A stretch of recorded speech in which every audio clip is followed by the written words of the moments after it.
Hey, everybody. I'm Nick. And I'm Kevin. Welcome to Old Fashioned Catholics. We are And Catholics who who like drinking talk old over fashioned. yourselves. Talk over. Okay, start over. Just start Each over. start over. Start again. We're Start doing over. it live. Yeah, live.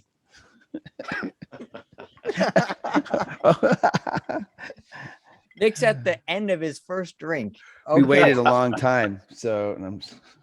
Okay. It's because I was late. It's because I was folding laundry that you would see behind you right now, but I threw the mountain onto the floor so that Nice. you wouldn't see it behind. That's awesome. And that's why I was late. It's okay. So It's okay. doing what I was supposed to be doing. Yeah, you're a good boy. If this All is right. your first time tuning into our show, Oh, we're going. Okay. Yeah, we love drinking old fashions and other drinks too. And if you find our topics relevant, join with us, grab a drink, alcoholic or non, doesn't matter to us. We like talking about things that are relevant to our lives as husbands, as fathers. We like having guests on. We have a special guest tonight. We'll introduce him in a second, but we'll put what we're drinking on the screen right now. You can grab a drink if you like. Pause it.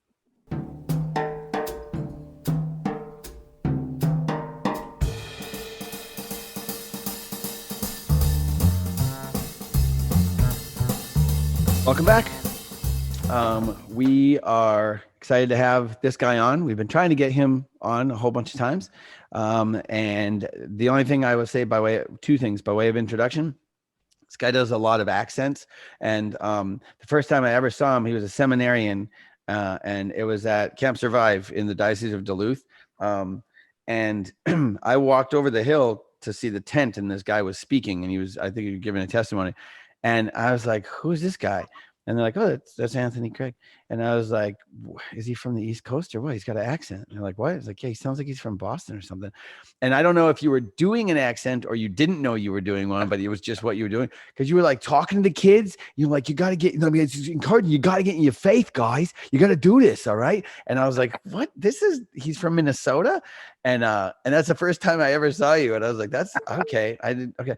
And the other thing is that so if there's anything wrong in my spiritual life, it's his fault because he's my spiritual director. So, here we go. And with that intro, Kevin, do you have any other intro for him as well? Any dirt? No other intro other than welcome to our show, Father Anthony. We're so excited to have you on because we've been wanting to have you on for a long time. Yeah. And we will make sure that you do a toast at the end because you are above average when it comes to people giving toasts. So we're going to make you give a toast at the end. We're also going to ask you what you're drinking. Well, first, Kevin, what are you drinking tonight? Yeah. I'm just drinking. I'm really on the cider kick, guys. I'm drinking a cider right now. Okay. I'm loving cider. Fall is in the air up here in the north. And this is a nice tart sour cider. So that's what I'm drinking. How about you, Nick? I always look for Bullet Rye because it was on sale. It's gone. It was on sale. And so I have a Bullet Rye whiskey, old fashioned, the normal. I'm backing off on the bitters just to try to be more, what's the word? Self-controlled or whatever. So I got a cherry in there and an orange peel and 2 dashes of bitters and some rye whiskey. Nick, there's a song. There's a song I think you would like. It's called Rye Whiskey. And it's by the group called Punch Brothers. Okay. Oh, and really? I think you will like it.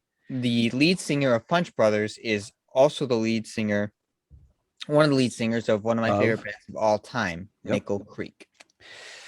I have not kept up with Punch Brothers, but when they first started, I liked them a lot. So you should listen to the song Rye Whiskey. Okay. I'm doing it right now. So Father Anthony, our special guest this evening, what are you drinking, sir? Oh, well, hello. Thank you for having me on. I am having a Lagavulin 8-year. It's a good little Scotch. I had nothing in my house. Why does it look like you're drinking like Shasta or it does. I know. It's on the peatier side of Scotches, peaty and smoky together. Huh? So it's kind of a combination there. It's good with a cigar, but it's good with nothing at all kind of thing. But yeah, it does have a funky color. I'm like, should have had a different colored glass, maybe. Like a margarita. Yes. Yeah. Like you're drinking. That's what I'm having. Why is it so big? Well, it's been sitting there for a little while now because was waiting for the recording For to me, begin. for Yeah. me. Yeah. Again, going And back I to had a you big folding laundry. orb. I had a big orb of ice too, and I was like, okay, so now it's like probably Now it's just a 3/4 chunk. down. Are you How an much ice? laundry were you folding? Are you an ice orb guy? Do you freeze orbs of ice? So, well, someone gave me these molds or whatever for those ice orbs, and so I have like 4 of them, and I enjoy them. I'm like, They are yeah, nice. let's put an orb in there, little globe. Yeah, Good. I had one of those for a while, and I kept experimenting, trying to figure out how to make the orb as clear as possible. I Yeah. never figured it out, and all of the advice on the internet seemed to be false. Yeah. yeah. Most of the advice is false. That's what they're gonna do. I saw one way that seems plausible but it's not to get an orb, it's to get like a square, like I'll just chip it off. Did you see that one? Where you get like a Coleman cooler, the little flip top lid, a little square one, and you Sure. fill that, and then you put that in a freezer. And as it freezes, I think you leave the top open or whatever. So as it freezes, the air can escape. It's freezing from the top down. I can't remember how it goes, but anyway, having one side not freezing clears most of the ice. And then so when you dump it and take it out, you have this nice clear layer, and then it's all the cloudy air layer, and you can chip that off and you have a nice clear brick. But did you ever see that thing? It's like a heavy stone that you put water in, and it's like it sits on top, and you just watch it. The force of the weight sort of forms the ice ball right in front of you. No. Have you seen that thing? Oh, that thing's Wow. cool. I mean, it's obviously gimmicky and expensive, so I don't have it, but I think that'd be awesome to try, because you can watch it just make it kind of carves it because of the weight of the stone. So anyway, that was enough of that. This episode of Old Fashioned Catholics brought to you in part by Coleman Camping and Cooling Equipment. Yes. It's been a while since we've done a paid endorsement. Thank you, Kevin. Yeah, you're welcome. Beautiful. Father Anthony, so we only have 2 scripted questions. We mean this completely honestly. Answer it to as little or as much detail as you like, but truly, we already asked the first question, which is what are you drinking? The second question and final question is, how was your day? What'd you do today? Well, today was a good day. It's Labor Day. So yeah, I had a retired priest celebrate mass for the parish, so I could do my own intention. I prayed for my family, and then so I had my holy hour in the morning right away with some coffee. It was beautiful. I loved that. And then I actually started doing chores around the house because I was away on a trip down the Grand Canyon with 12 other priests recently, and I hadn't even unpacked. I hadn't done a lot of laundry, so I was doing laundry too. And I was like, gotta get this done, man. I gotta do it. And even if I don't want to, I have an aversion to it a little bit, but I'm like, just do it. You gotta do it. You don't have to like it. You just have to do it. It's because so I did a laundry's bunch the of- worst. It is. Oh, it's the way it is. And I had gear that smelled really bad too, because it was 7 days in the bush, where you're like out there. There's no machines. We didn't have our cell phones. Did you fly out there? Yeah, we flew out there. We flew out to Vegas, and then we went over to Arizona right away, basically, and started there on the Marble Canyon was the town. So I can't remember if it was Father Mike or somebody I've heard in the past talking about they had been on like weeks long hikes or something, and they got done with the hike and had a night in a hotel before their flight, and so they got to shower and like put clean clothes on or whatever, and they were like, we thought we smelled better, but we got on the plane and we really quickly realized we still, like, it was just on us, like we still smelled dirty, just nasty. Oh yeah. We were hiking on the Appalachian Trail. I remember at one point smelling the humans, like we were hiking one direction, south. We started from the north and going south, and we could smell the northbound hikers before we saw them one time. They came around the corner, and I was just like, oh gosh, it was so foul, because it's just you're out there and it gets on you. So oh, it does, man. I used one of the wipe one times. I was trying to like kind of bathe with one of the wipes I bought at some outdoor gear split place, and I wiped off one arm and one leg, and it was just all black. I was like, oh, all righty then. Maybe we'll just take a dip in the Colorado. I too had a similar experience in 6th grade. I was sitting at an assembly, and I was rubbing my arm, and I was rubbing dirt off of my arm. And then my sixth grade teacher said, you need to wash your arms. Thank you very much. I was a dirty kid. I just didn't like to bathe. Well, as we've Not established, your brother would pee on you all the time too. So that My brother pee on me, and my older siblings yelled at me regularly about how bad I smelled. Kevin, you stink! Get away from me! I feel so bad. So our 16-year-old Christian, he's great. He's awesome, but he smells like a 16-year-old. But over a week ago, we had a rainstorm, the first rain we've had in months, just like everybody. And our sump pump quit and our basement flooded. And so, and I didn't realize to the extent, because there was a little slope to the basement. So I didn't realize how far the water had gone into the carpet on the edges of the house downstairs. And it's carpeted.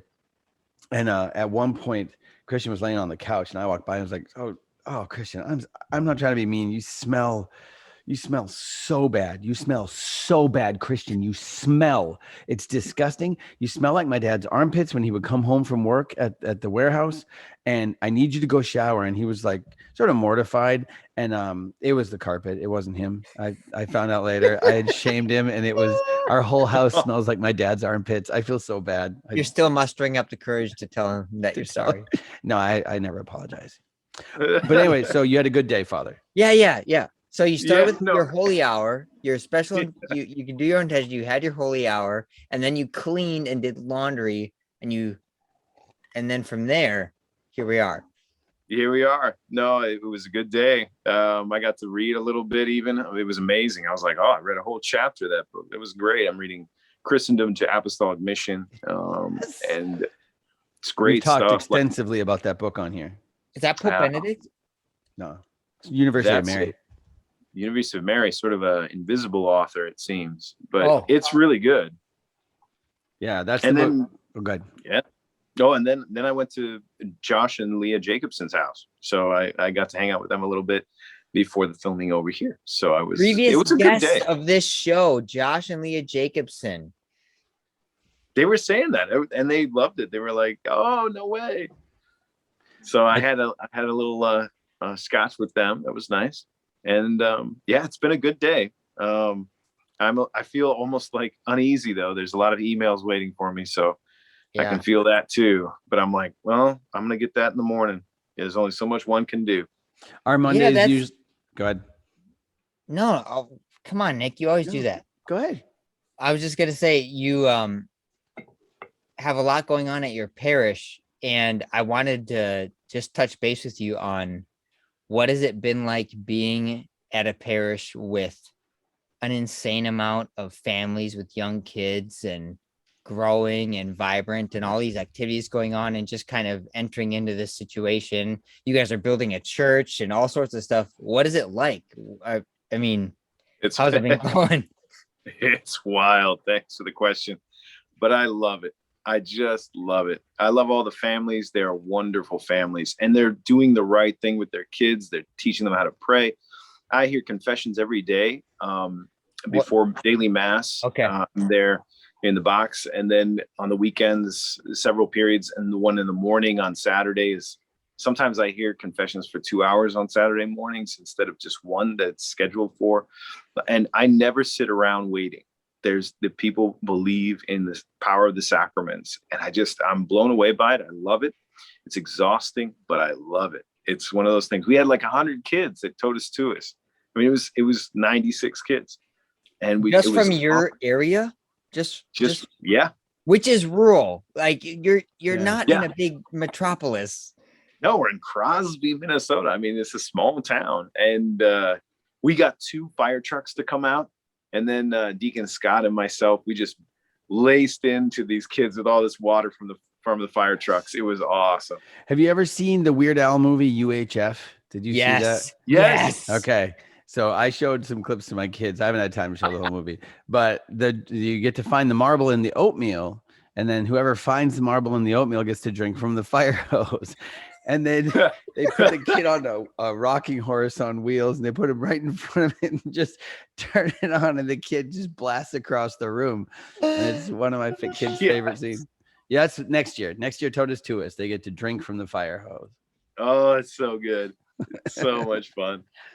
You realize the power of it too when you really open it up. You're like, oh, sorry about that.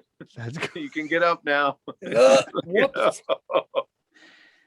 There's my kid plays hockey in town, and he's young, so it's just fun. As soon as it gets serious, I'm pulling him. But one of the requirements is that the dads every few weeks have to flood the rinks because it's an outdoor hockey thing. So the hose that we use to flood is essentially a fire hose, and we take turns. One dad is in charge of the nozzle and other guys are holding the line. And so every time it comes to my turn, I had to buy these special spikes to go on the bottom of my boots to keep me on the ice, because I don't weigh enough to hold my ground and spray the hose. And all the other dads got beer bellies. And so I'm like little skinny, weak guy trying to hold the fire hose over my shoulder and wearing the special spikes so that I don't just slide backwards on the ice all the way back to the building. Well, I don't know. Somebody should help you with that, because I've seen firemen do this and they have somebody behind it, like bracing them. There's supposed to be somebody helping. Yeah. Well, those dads. We're not official. Oh. There was a Mexican place in town here that shut down and got bought out by the mayor of the town, Harley. And was it a restaurant? It was a restaurant, and now he turned it into a coffee shop called the Library. And I walked in the other day. They have this outdoor seating area that's like a triangular brick area with like a little fire pit in the middle for outdoor seating. And he was looking at it. I was like, what you doing, Harley? And he's like, man, I bought this place so we could do weird bleep. And I think I got my first weird thing to do. I think we're going to flood the entire outdoor seating in this winter. This is going to be an ice rink. And I'm going to have a grill and I'm going to have a fire pit. And I'm like, you're going to have a fire pit near the ice rink? He's like, yeah, man, we're doing this. And so I cannot wait to see what sort of, one of his other employees was like, we're gonna do like waivers. And he's like, we're not doing waivers. We're making an ice rink. I was like, all right, this is the coolest town in the world. So we'll see. And in a small nowhere town, you can do something like that. Yeah. And especially if the mayor wants to do it. People can assess their own risk and make a calculated risk assessment and just go. Yeah, you're talking crazy, Kevin. Don't you be talking about taking your own personal risk and responsibility. Don't you dare. Okay, you guys, just real quick. I have to tell you this. Okay. Do we have to do a disclaimer? No, I got into mountain biking this year. I've never done it before, never gotten into it. I don't know why, but all my dad friends do it. And if I want to be their friend still and ever see them, I have to get into it. So I did. I bought this cheap entry-level mountain bike. It is amazing. It is so fun. It's like the same reason I ride roller coasters and have loved roller coasters. It's not like you're on a roller coaster and you're riding a mountain bike, but there are these moments all the time where you're like, I'm out of control. I'm going to get hurt. It is so awesome. I can't describe how fun it is. Have you gotten hurt? I am with you on that. Yeah, in Crosby, they have some of the best trails in the state. It's true. And my brother used to be on the coaching staff for their bike team or whatever.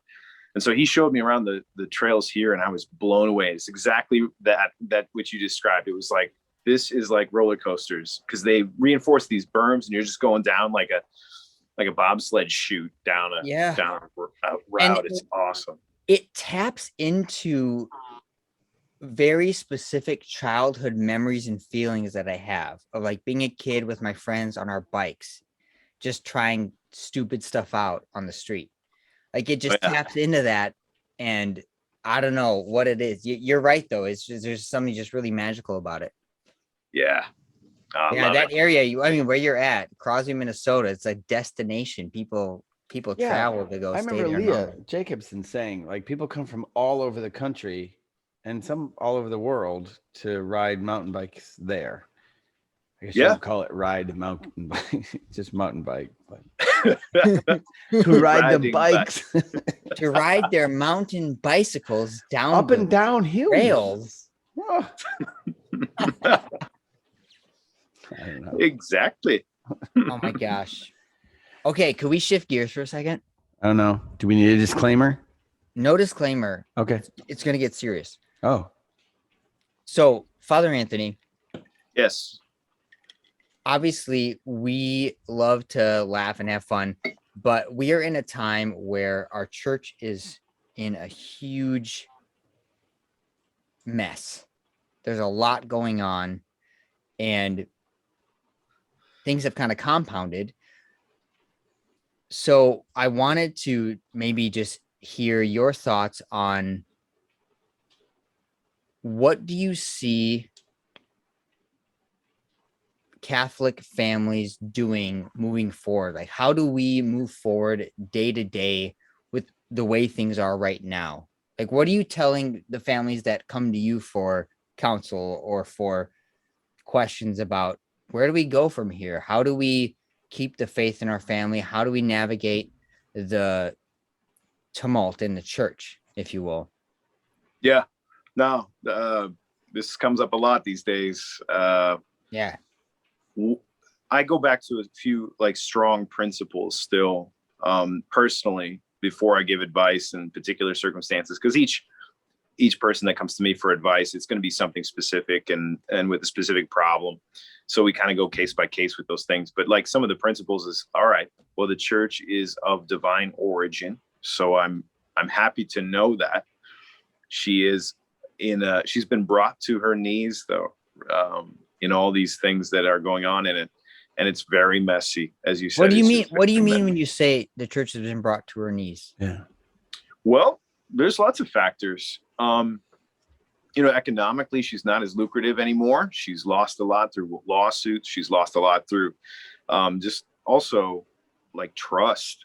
People have lost trust in some of the leadership, especially the bishops. That seems to be a common one that people point to, that they just don't have faith in anymore.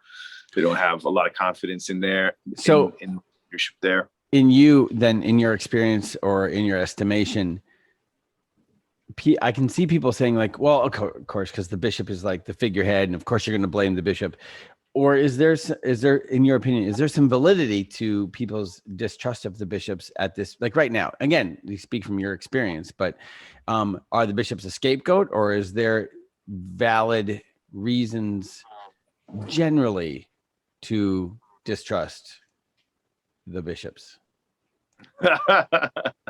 Well, that's quite the question.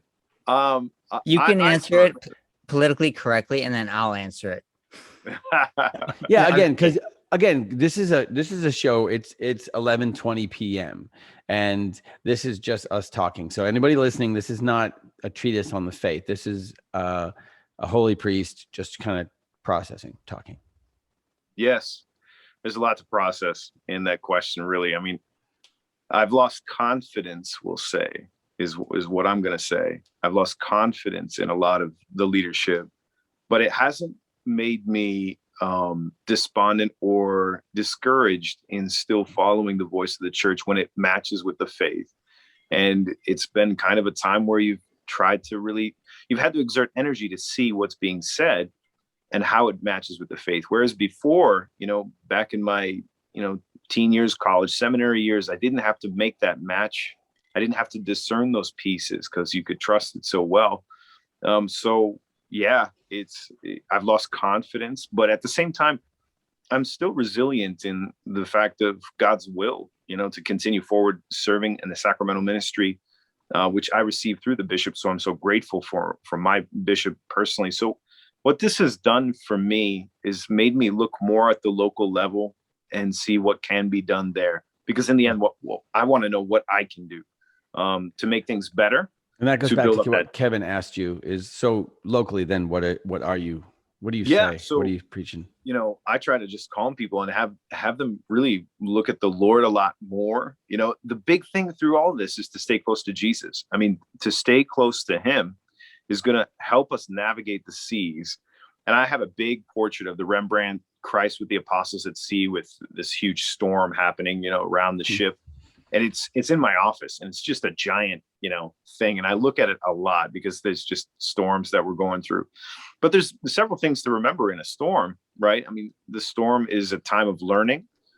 We learn a lot about ourselves. We learn a lot about, all right, not putting our faith in other people's per se, but in our Lord, and putting our hope there in our Lord, because it won't be disappointed there. It won't disappoint us. His love won't disappoint us either. And then that it's this time of like praying very simply, like, Lord, it is a mess right now. What would you have me do with my days, with my weeks, with my mind too? My mind needs to be formed better. The way to respond to these things with intercession, with little sacrifices that I can do to help the situation. And I know that it will, and then it's also a time of being with Jesus alone sometimes too.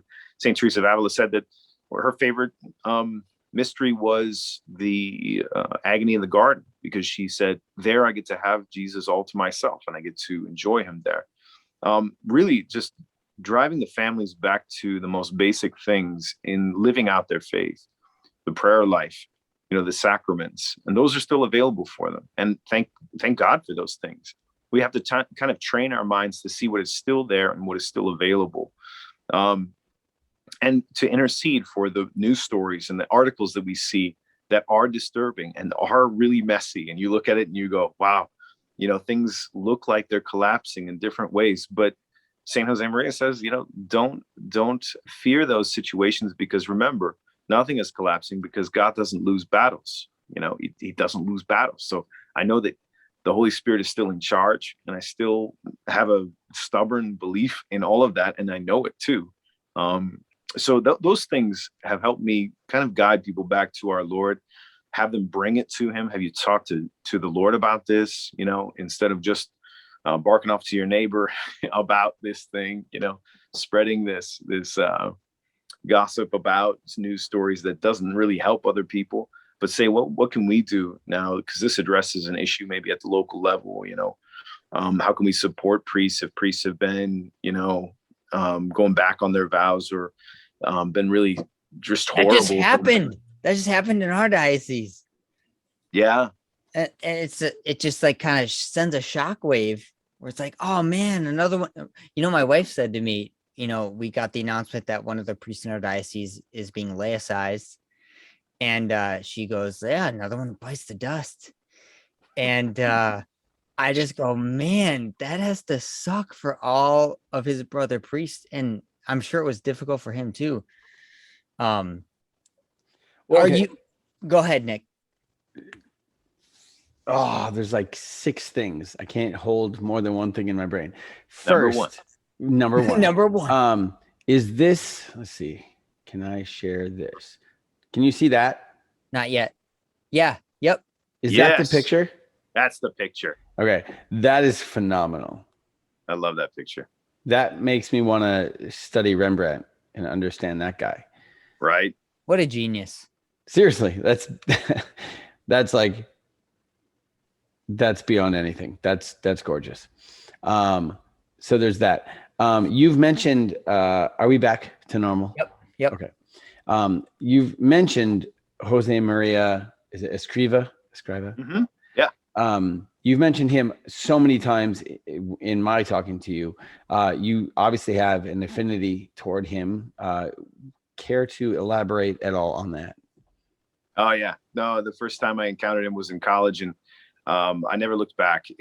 He captured my imagination. He challenged me. Every time he speaks, or every time you read him, he kind of punches you in the face and then encourages you in the same moment. And that's what I kind of like. I'm like, I need that punch. I need that challenge to pay attention more. One of the retreat masters on a retreat that I took with Opus Dei priests was men lose their way through thoughtlessness. And you're like, man, that's it. So what he does is he kind of pumps you through with good thoughts based in the Gospels that help you in every other aspect of your life. So when I was inspired in college, I went to Rome for a study abroad semester just for 5 months And I had a holy card of Saint Jose Maria that I found in the chapel one day back in the States. And I remembered seeing on the back an address. So I remembered the address, and I found his tomb, and I went there, and there was like an Opus Dei member there who was like, would you like a tour? And then at the end of the tour, he said, would you like a confessor, an English speaking confessor? And I was like, whoa, sure. Yeah. Sure. And then he went and got one. And then I went to confession to this priest. And then I asked the priest too, if I could make it a regular thing while I was on that study abroad semester. So I went back every Friday to the tomb of Saint Jose Maria and went to confession to this priest. And he was the best confessor I'd ever had. He helped encourage me. He helped form my mind. I was worried about a trip. He's like, go on this trip like the Lord's apostle. Go there, as somebody who's a messenger, an emissary, and just changed it, sort of reframe things. It's like pictures don't look so well sometimes, but if you put it in a nicer frame, it's a nicer picture. You can see something positive there. So after that, I stayed close to this priest. And then a year and a half later, I was sent to Rome to the North American College for theology studies. And I met with him regularly there. Then I came back, was ordained, and I go on retreats with Opus Dei. I've probably gone 8 out of 10 years of priesthood on their retreats, and they've been so good for me, and it's kept me strong. I'm sure of it. And I'm very grateful. And so I read him a lot. He's like a spiritual snack a little bit. Like he writes in small little phrases, and I just take in 2 or 3 of them and just meditate on them, because there's a lot in each of them usually that you can say, oh, this happens in life. Oh yeah. So he's been really good. One, a priest that we all know, in his bathroom is it the way the forge in the valley in the forge? What do we got? Oh, it's that one right there. Yeah, the way the furrow in the forge. Yeah, it's that one. It's on the toilet. Yeah. It's so good. It's so good. It makes me want to use the restroom. So there's that. So everybody out there, get that book. Also, secondly, so having not been Catholic, before I was ever Catholic, I heard Opus Dei from the Tom Dan Hanks movie. Brown. Yeah, from Dan Brown. Okay, so and I don't even think that guy meant to do as much Secret damage as he's done. Catholic cults. But could you, for 30 seconds, could you speak to what Opus Dei is and isn't? Yeah. So Opus Dei is just the Latin words, work of God.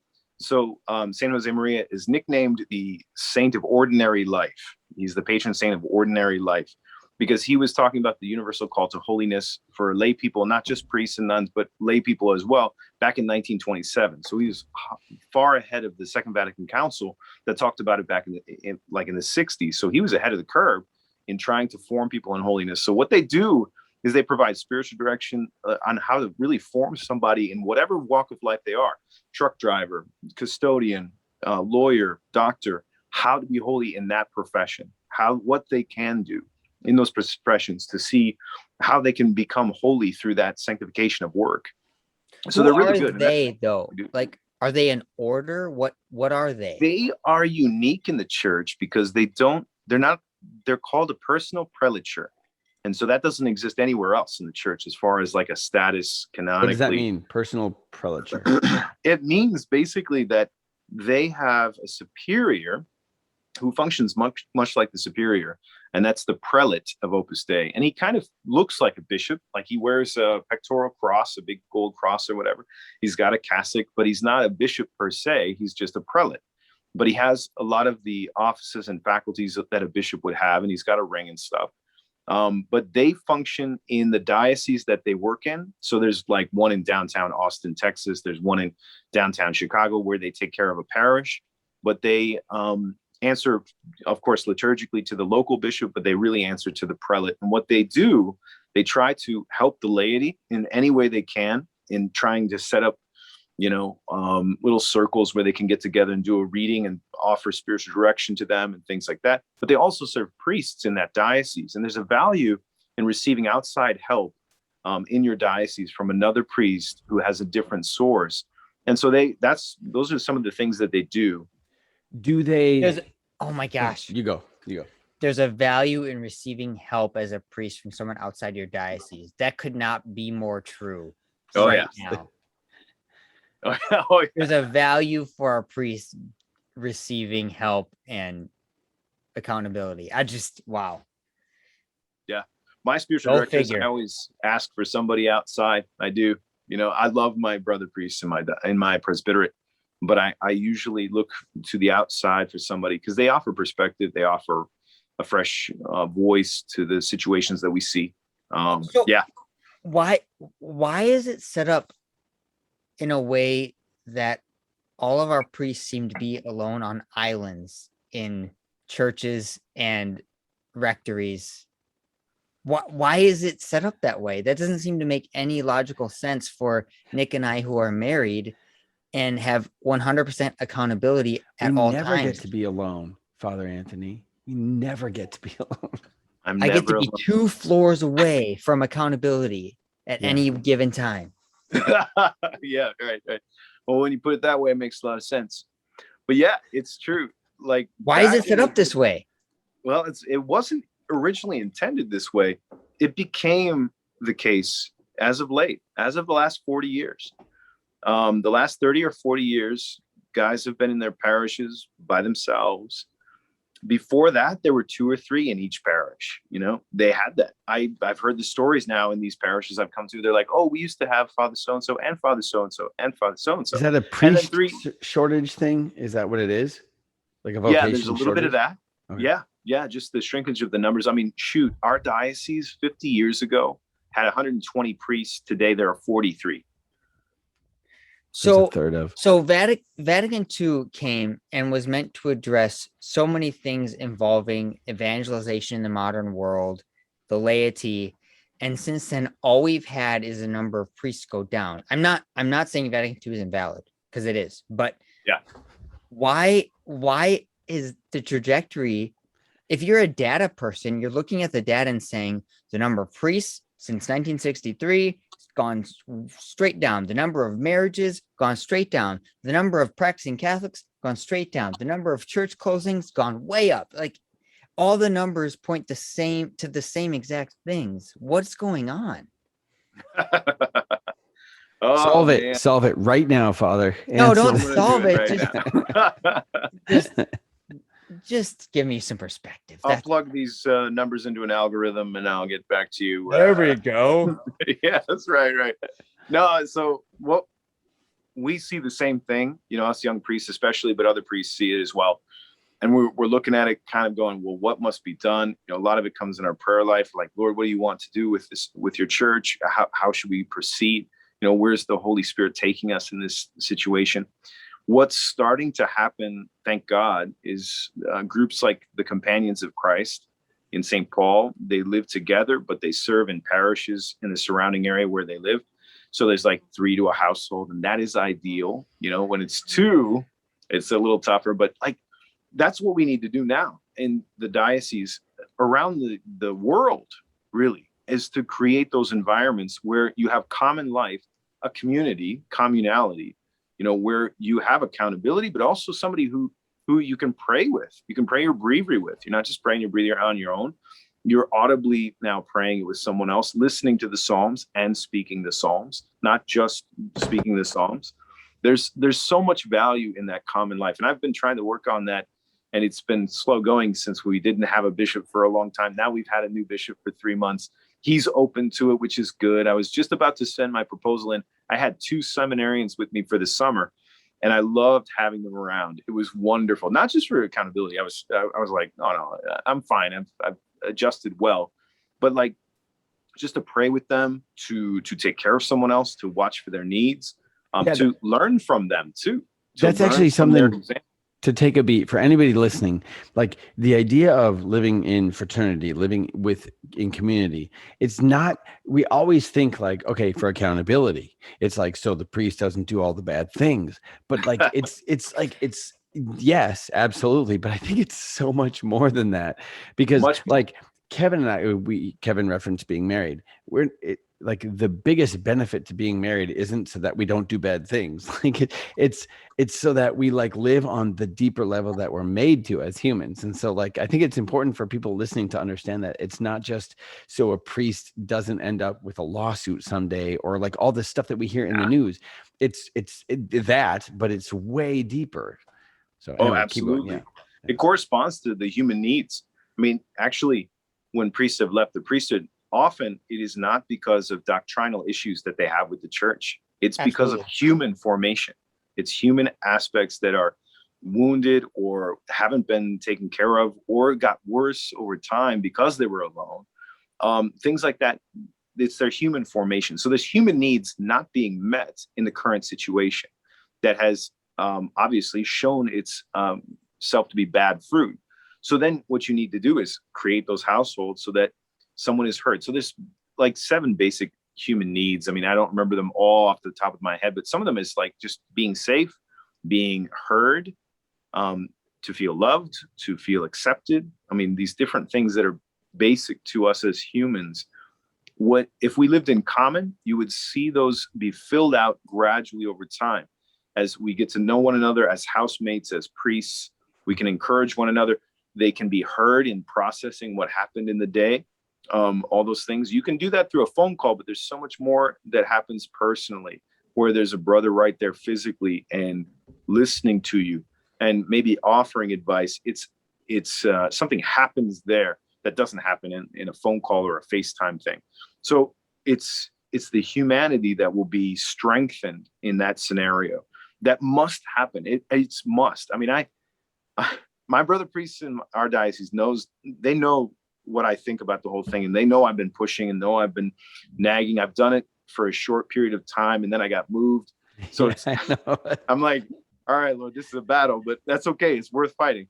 And it's so good. I only had a couple hours with the guy I lived with at the end of the day together, but it was worth it all because we would pray night prayer together. We would kind of chat a little bit about some of the emails we got, how we are going to process it, how we're going to do it in the parish, kind of thing. It was so fruitful. I gave a long fervorino out of turn in our clergy conference one time about the whole thing. I was like, I have something.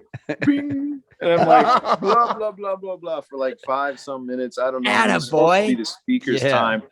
And I was like this, because the speaker had mentioned something about fraternity, priestly fraternity.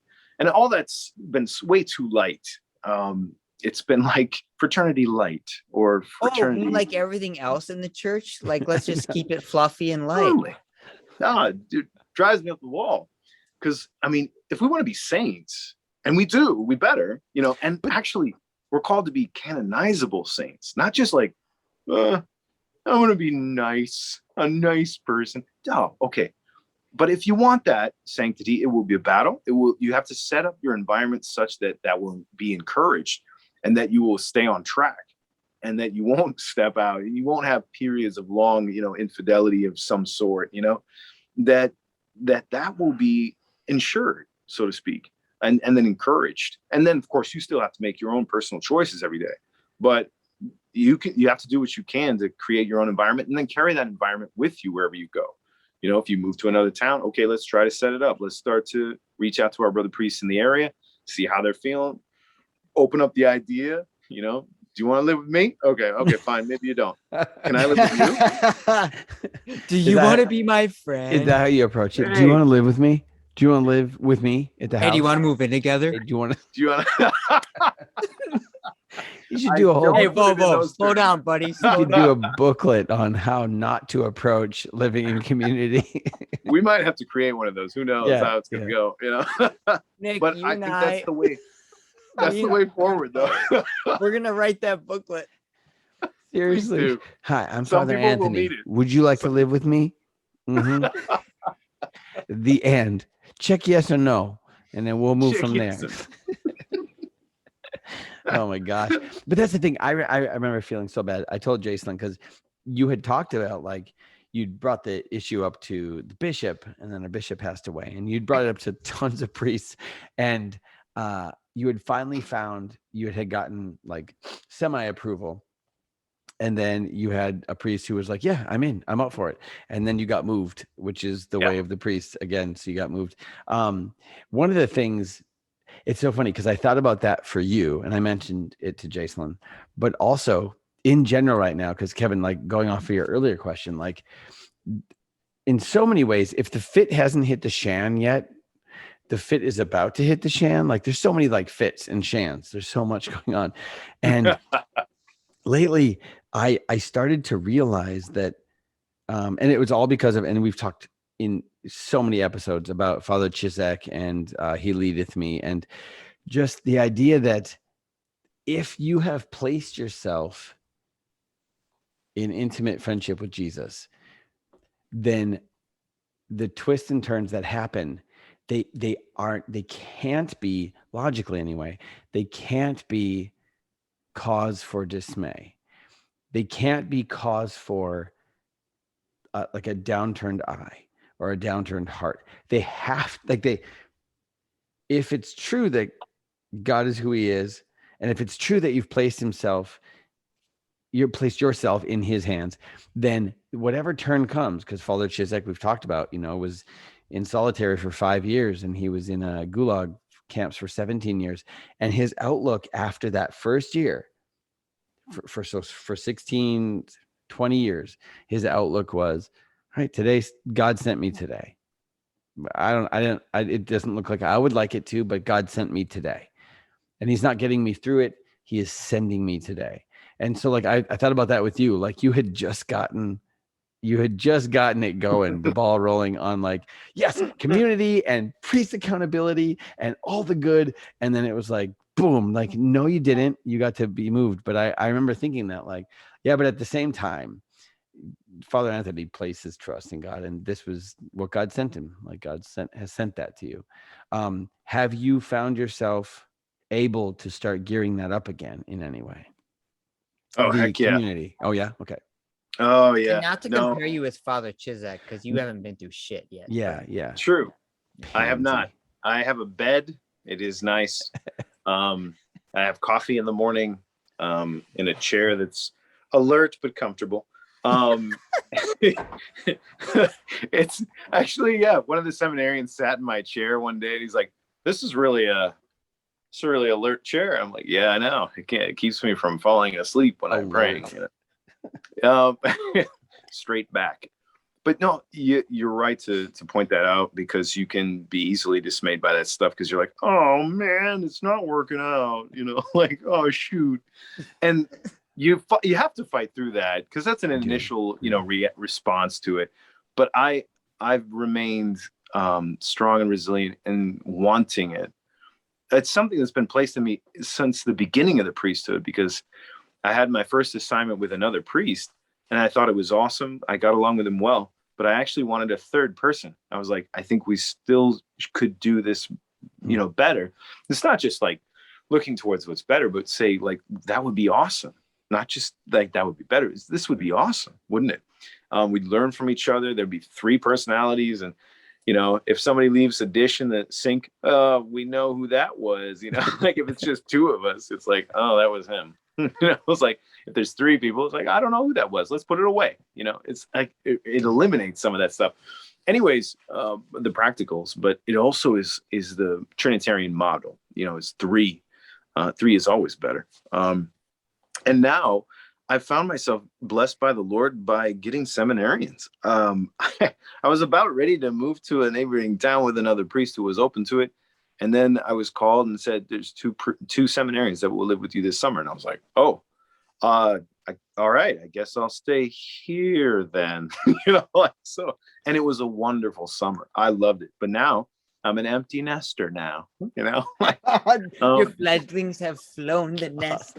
What do I do now? They just grow up so fast. Yeah. So I've got to make a shift now. And we're in that period right now where you just basically have to write a proposal and send it to the bishop and, tell him how you're going to tell the parish and whatever. But we'll see how that progresses and unfolds. But no, I still paper and procedures, more paper and procedures. That's what they told me to do. So I'm like, okay, that's what gets it done. Okay. Yep, hopefully. Oh man, that's exciting. I will look forward to hearing updates from you on that. I was trying to think. So Father, like most of our audience, other than I think Father Timothy Naples, who we know in Vermont watches the show. Other than that, I don't think any priests, we know some deacons do, because we've caught some flack for some of the stuff we said about deacons, but I was wondering if you had any message to at least the one or multiple priests that watch the show who might need a bit of encouragement from you. They're in different parts of the country. They're not in the Diocese of Duluth. They're facing different things than probably we are. living alone. Yeah, probably living alone.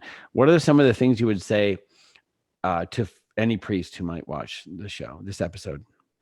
Oh, well, I'd be honored to even address them, because I know what their life is like. I know it's difficult. I know it's sometimes got dark moments, and you're never alone. I mean, our Lord is always with you, right? But I would just encourage them to consider the neighboring areas, how far away they are. Start to use your reasoning powers and start to think, perhaps I could, have a common life situation. And if it's not possible, make sure that you get frequent times where you connect, and real connection too, not superficial things, but connect. So that means your priestly fraternity group, get 5 to 6 guys together and just have a holy hour, have lunch together. Afterwards, share your blessings and challenges of the past month and meet monthly. And it's not going to go to waste. It's going to help you. It's going to keep you strong, also accountable, at a place where you're received, accepted, listened to, and a place where you can talk about your joys and your sufferings with somebody who understands your life. Your parents only understand a certain extent of your life. They do not know it from the inside. And your priests, your brother priests do. And do what you can to really encourage the other brother priests too, to look outward beyond your own stuff too, and to say, maybe the neighboring priest is suffering even more than me, from other things. So how can I help him relax? How can I help him, see things differently? Or just let's get together for lunch. Just start to build the relationships, even if they don't exist right now, because sometimes they don't. Just try to start it through anything that other guy likes to do, and just to do it a little bit with him, and go on a hike with him or whatever he likes to do. Those are some of those things that I would encourage them to do. Otherwise, of course, be a faithful priest, keep that holy hour. You gotta do those things. But those are just some shotgun bits of advice that I would offer any priest in any situation. Okay, Awesome. so that's to any priest watching. So then to the laity, obviously some people from our diocese will watch, but in general, to laity, any glimpse or insight for them to understand the current state of the priesthood from your point of view?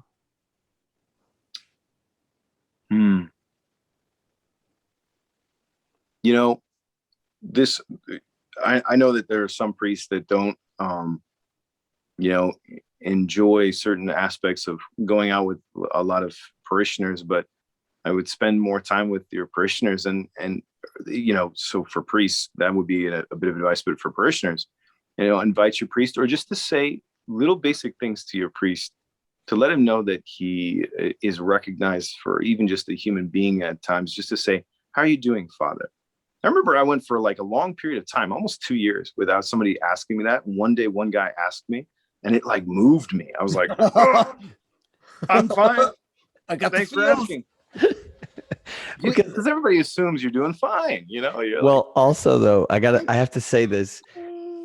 Father used to be in a town where the way the church was set up, when you're on the altar, the way the stone arches worked for sound, he could hear whispers in the congregation and would be celebrating mass and could hear people whispering about him from the altar while he's celebrating mass. So this is from a guy who is No. it's so bad.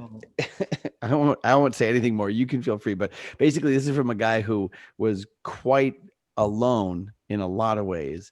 And this is advice from him. So parishioners, listen, like reach out to your priest. A, they can probably hear you from the congregation, but B, like reach out to them. You're probably going to die before then.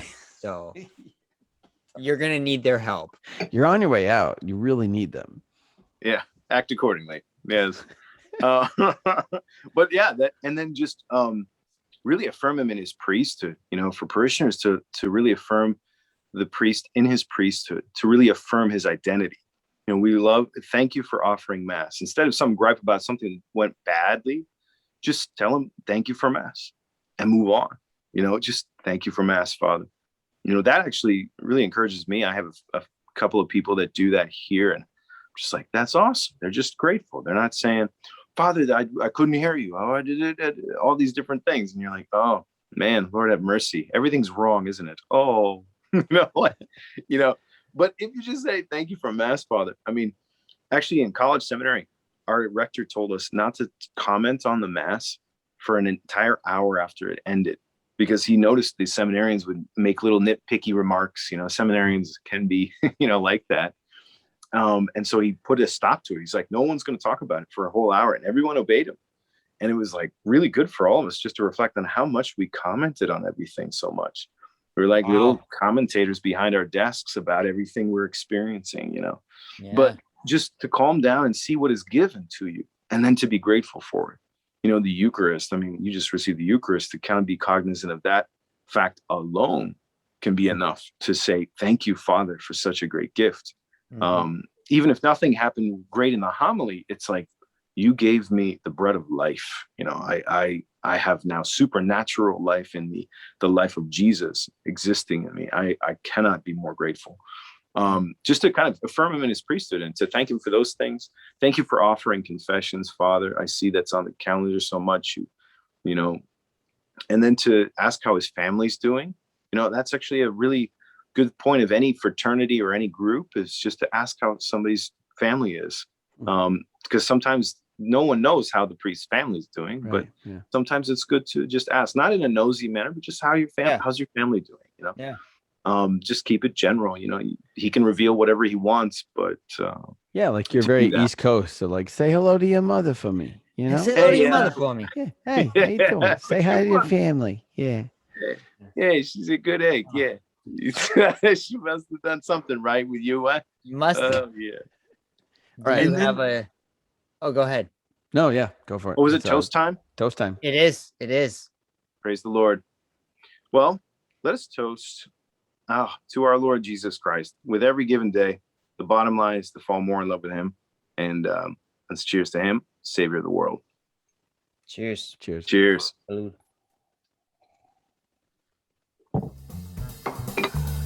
That's all she wrote.